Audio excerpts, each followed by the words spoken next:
Get ready. This might be the most unfiltered moment we've seen from Trump in a long time.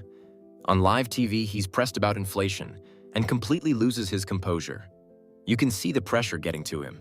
He tries to spin it with claims about falling prices and a strong economy, but then makes one critical mistake, and that slip exposes everything he's been hiding about America's real situation. Inflation is way down. The biggest thing is inflation. The second biggest thing is energy. Energy is way down, and what's also down? Gasoline. Also, the biggest thing is inflation, and it's way down. The reason I don't want to talk about affordability is because everybody knows that it's far less expensive under Trump than it was under sleepy Joe Biden. Did you catch that? He brushed off the question about affordability, saying he didn't even want to talk about how hard it's become for ordinary Americans to keep up with everyday costs. He insists his government is doing better than Biden's, but the numbers don't lie. According to a new Guardian and Harris poll, 75% of Americans say their monthly expenses have gone up, not down. And an Associated Press NORC survey found nearly half of U.S. adults call grocery prices a major source of stress. So while Trump claims victory over inflation, millions of Americans are still struggling to make ends meet. And just when things couldn't look worse, CNN drops a brand new poll that turns the heat up even more. And get this, according to the University of Michigan, we are dealing with the worst ever view of current conditions dating all the way back since 1951. This is record-breaking in the way you don't want to be breaking records. And get this, Kate, it is down 30%. Consumer sentiment of current conditions down 30% from January when Donald Trump took office. No bueno. You can see it too. The country is in serious trouble, and Trump knows it. His confidence is cracking. In this video, we'll uncover the real numbers behind Trump's claims and what top analysts are warning could happen next. It's serious, and every American deserves to know the truth. So make sure to subscribe, share the video, and let's dive in. In early 2025, America's economic narrative sounded reassuring. Inflation rates had fallen from the double digits of recent years, and headlines claimed steady progress toward affordability. According to one measure, the annual inflation rate stood at around 2.3% in April. On the surface, the price rise crisis appeared to be easing. But this is where the illusion begins. A 2.3% headline figure doesn't capture the pain beneath the surface, the slow erosion of purchasing power, the regional differences, the specific categories where things are still wildly out of control. Furthermore, government operations were disrupted. The 2025 federal government shutdown paused or delayed key data releases from the Bureau of Labor Statistics, creating a data fog around just how bad things really were. Meanwhile, President Trump proclaimed that inflation was way down, gasoline and energy were way down, and that costs under his administration were far lower than under sleepy Joe Biden. That message framed the narrative, but the reality told a different story. The illusion of control masked structural problems that were quietly bubbling up. The craziest thing that has happened so far was the reckless tariffs Trump placed on Americans. Because the truth is, the tariffs are not being paid by China, Canada, or India. They are being paid by the American consumers. Even Scott Bessent was unable to explain who pays the tariffs. Did you remember the question? I'm not sure you did. Who pays tariffs?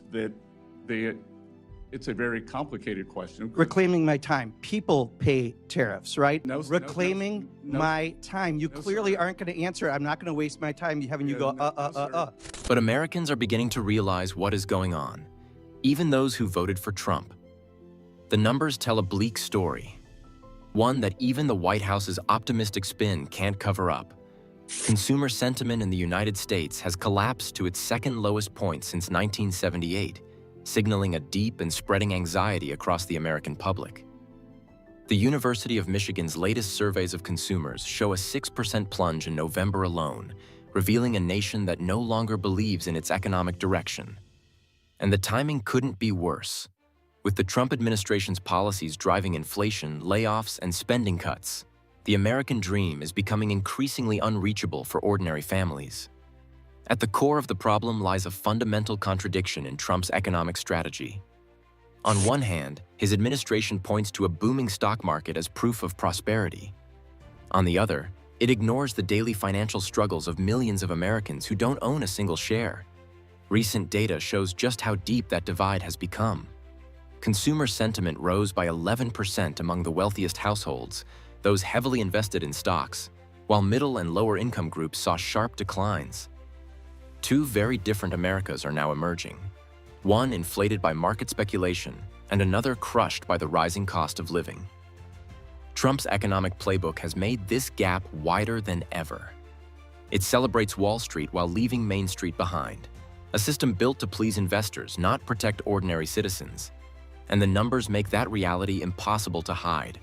More than 3 in 5 Americans, 61%, who say that Trump's policies have worsened economic conditions in America. How about worsened your own finances? Again, we're dealing with a majority here. 51% of Americans say that Trump's policies have worsened your own finances. To understand how this crisis deepened, we must look at the mechanics of Trump's policies. His administration's approach to inflation has been largely rhetorical rather than structural. Tariffs on imported goods have raised prices for consumers without meaningfully reshoring jobs.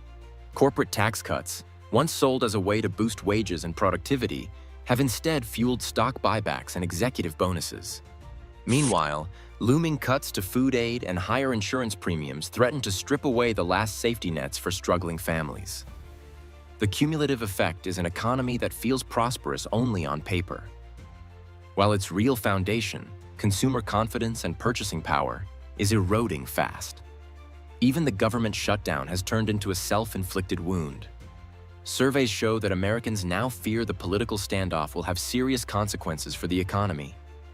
Federal workers are lining up for food donations, contractors are losing pay, and uncertainty is freezing business decisions. Even SBA loans, worth billions of dollars that could have supported small businesses, are now on hold. Yet the administration shows little urgency.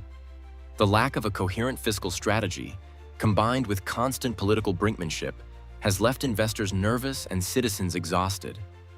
This isn't just poor governance, it's economic sabotage disguised as strength. So why is this happening? The answer comes down to reckless policy choices, trade wars, supply disruptions, and a refusal to take responsibility. First, the tariffs. The Trump administration reinstated old ones, threatened new ones, and reignited global trade tensions. Analysts at the International Monetary Fund, IMF, warned that these trade moves were worsening the U.S. inflation risk. One top official said tariffs could push U.S. inflation to 3.5 to 4%. The second cause is the government shutdown's effect. When the Bureau of Labor Statistics paused or delayed data collection, the transparency of economic indicators was reduced. That slows policy response and hides the full severity of problems. Let's take a moment to look at what happened in August 2025. Washington sent shockwaves through the financial world when President Donald Trump abruptly fired Bureau of Labor Statistics BLS Commissioner Erica McIntyre. This was a move that exposed just how desperate Washington had become in hiding the true situation of the U.S. economy. The BLS isn't just another government agency. It's the nation's trusted referee for tracking inflation, jobs, and wages. When Trump accused Commissioner Erica McIntyre of rigging the numbers after a weak jobs report and major downward revisions, the backlash was immediate. But her dismissal went far beyond political theater. It raised a far more serious question. Can the world still trust the data guiding the largest economy on Earth? And the timing couldn't have been worse. The BLS produces the Consumer Price Index, the single most important measure of inflation in the United States. That one figure influences trillions of dollars in government bonds, sets Social Security adjustments, and shapes Federal Reserve decisions on interest rates. So when Trump abruptly fired the commissioner, markets didn't just see a staffing change. They saw a potential attack on the integrity of U.S. economic data itself. Investors began to worry that political interference was creeping into the system, that the numbers might soon serve power, not truth.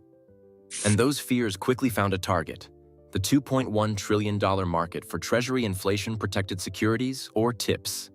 These bonds are designed to protect investors from inflation by adjusting returns according to CPI readings. But if the CPI itself becomes unreliable, the entire foundation of that market begins to shake. traders started demanding higher risk premiums, pricing in the possibility that official inflation data might no longer reflect reality. Confidence, the invisible currency that keeps the financial system stable, suddenly looked fragile. Despite the White House's insistence that the economy is resilient, growing evidence suggests the United States is teetering dangerously close to a recession. And in some sectors, it may already be there. The warning signs are unmistakable. Consumer confidence has collapsed, manufacturing has contracted for most of the year, and unemployment claims are creeping upward even as inflation continues to bite into household budgets. While official GDP figures still show sluggish growth, the underlying reality is that several pillars of the economy are quietly shrinking. Manufacturing, which is a trusted measure of economic health, is one of the hardest-hit sectors. The Institute for Supply Management's index has remained below the critical 50 mark for consecutive months, signaling contraction. Orders for new equipment and exports are down, reflecting weakened global demand and the ripple effects of Trump's renewed tariffs on foreign goods. Factory layoffs have increased, particularly in the automotive and electronics industries, where input costs have surged due to disrupted supply chains and trade uncertainties.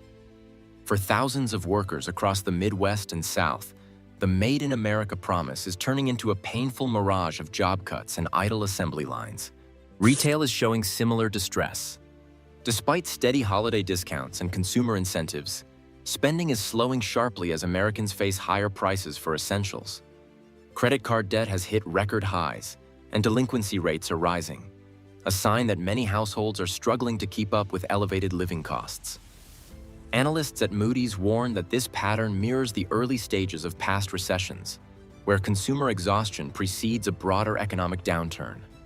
The housing sector, another vital barometer, has also cooled.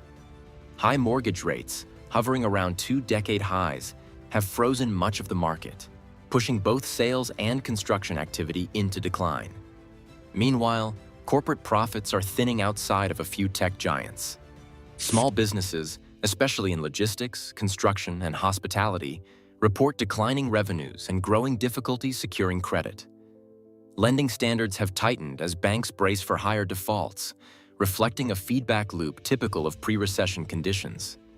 Although the Trump administration continues to tout strong stock performance as proof of vitality, that optimism hides the fractures underneath. Financial markets are often the last to reflect real-world pain.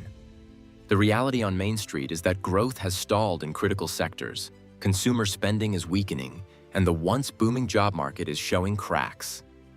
By all economic logic, recession isn't just a possibility. Parts of the economy are already living it. There's now clear evidence that officials inside the Federal Reserve and Trump's own administration, including Treasury Secretary Scott Bessent, are openly pointing fingers at each other over the growing threat of a U.S. recession. The cracks are showing, and even Bessent himself has admitted that parts of the American economy are already in recession. On one side, President Trump has turned his frustration toward the Fed, accusing it of failing to manage interest rates and stabilize the economy. After a weak jobs report, he complained that Jerome Powell was always too late, insisting that rates should have been cut long ago. At a rally in Michigan, he doubled down, saying, "I have a Fed person who is not really doing a good job." Inside his administration, the pressure is mounting.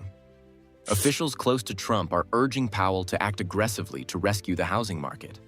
Bessent warned that high interest rates may have already pushed sectors of the economy, especially housing, into a recession, and blamed the Fed for creating distributional problems through its policies. Meanwhile, Fed Governor Stephen Moran, another Trump-aligned figure, cautioned that keeping policy tight for too long could cause the Fed itself to trigger the very recession it's trying to prevent. In short, Trump's camp claims the Fed has mismanaged rates and deepened the downturn. The Fed, in turn, argues that Trump's trade wars and reckless fiscal policies have made its job nearly impossible. The result is an open blame game at the highest levels of power, a sign that the coming crisis isn't just about economics, but about leadership, accountability, and trust. And as the finger-pointing continues, one thing is clear: the illusion of control is fading. Markets are nervous, confidence is crumbling, and the truth is catching up to Trump's narrative. Fast. We'll keep tracking every move and every signal as this unfolds.